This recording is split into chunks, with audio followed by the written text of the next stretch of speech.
सी है और काउंटिंग की शुरुआत हो चुकी है। पश्चिम बंगाल की 293 सीटों पर गिनती शुरू हो चुकी है। असम की 126 सीटों पर गिनती शुरू हो चुकी है। चुनाव आयोग का पूरा भरोसा पश्चिम बंगाल में जिस तरह से आरोप प्रत्यारोप के दौर में भी सुचारू था, ये जरूर कहा मनोज अग्रवाल ने कि कम से कम हिंसा की घटनाएं नहीं होंगी, बहुत बड़ी बात है। बिल्कुल, और उन्होंने ये भी कहा कि आरोप तो हम पर लगते रहते हैं, लेकिन उससे बेफिक्र होकर हमें काम करना है। तो 8 बज गए हैं और आपको बताएं कि पांच राज्यों में रुझान आने शुरू हो जाएंगे। असम की 126 सीटों के लिए गिनती शुरू हो गई है, जो खबर आ रही है। तमिलनाडु की 234 सीटों पे भी मतगणना शुरू हो चुकी है। 5 राज्यों में केरल की 140 सीटों पर भी काउंटिंग शुरू हो गई है।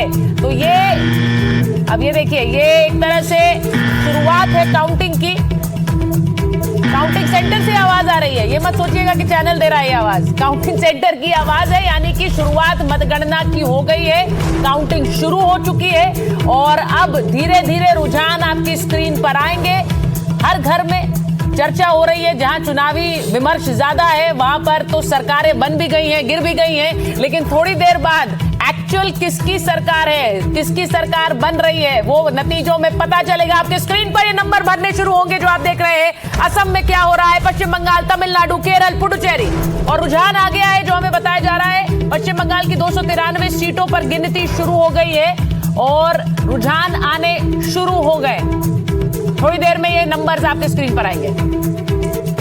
और आपको बता दें कि 8:01 हो रहे हैं, पोस्टल बैलेट खुलने शुरू हो गए हैं। पोस्टल बैलेट्स की गिनती शुरू हो गई है। अभी लगभग 30 मिनट 40 मिनट पोस्टल बैलेट्स की गिनती होगी और उसके बाद ईवीएम खुलनी शुरू होंगी और पोस्टल बैलेट्स के रुझान आने शुरू होंगे अब से कुछ सेकंड में ही।